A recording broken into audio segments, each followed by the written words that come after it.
How do real estate agents extract more money out of buyers through a private negotiation? These are the top 4 strategies. I get this all the time. Agents call me up and say, hey Mark, is this the best you can do? Is there any more money on the table? Yeah, it's a really tough question to hear, and it can really make you feel, make you squirm and think, of course, there is more money on the table. I can offer more, but this is the part of negotiating and getting a good deal. What I lean on is my homework. I will always work out how good or bad the property selling campaign has been, how many people have been through the property, the strength of the local marketplace, how well is the property priced, is there interest in this place? And I also lean on things like knowing the true value of the property, what it's worth, how it presents, how other buyers will be attracted to it. Is this something that's in demand from other buyers?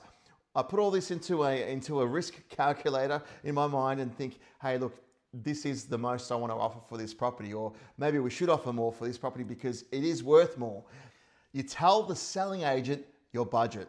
This can be done indirectly, just very casually, and I'll tell you how agents do it.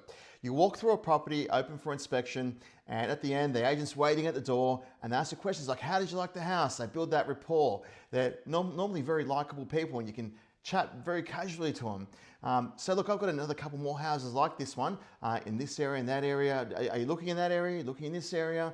And you're answering yes, yes, yes. And then they'll ask you questions like, do you need a 4-bedder, 3-bedder? What are you looking for? Tell me your criteria. What's your budget? And before you know it, you've told them exactly how much you want to spend.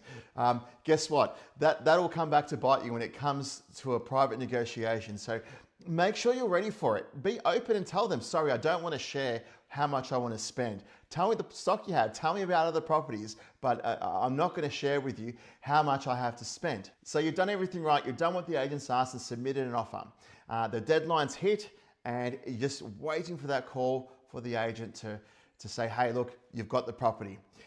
But guess what? You don't hear from them. It's just silence.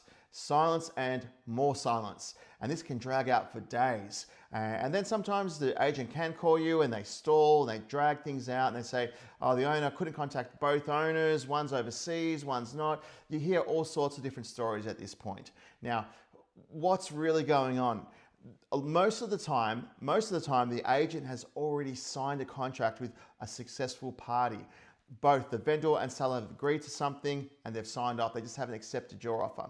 So why keep you on the hook? Why not just say, sorry, Mr. Buyer, you've missed out? Well, the reason for that is because the agent is just letting the cooling off period pass.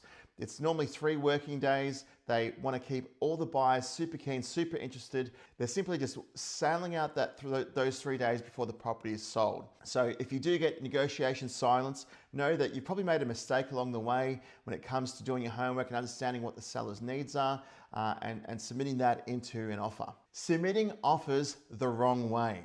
So you text message an offer to an agent, you send an email of interest, or you do it verbally. Guess what? The first 2 can be used against you. The selling agent can use that email, that text message to show other buyers, say, hey, look, I'm closing this property tonight. You need to submit your offer ASAP. Guess what? Once a seller accepts your offer by signing a contract of sale, they can't get out of it. There is nothing they can do. Even if someone offers them $1 million more for a property, it does not matter. They don't have any rights to cool off. So make sure you're submitting your offer the right way and not empowering a selling agent to create interest and drum up a higher sale price.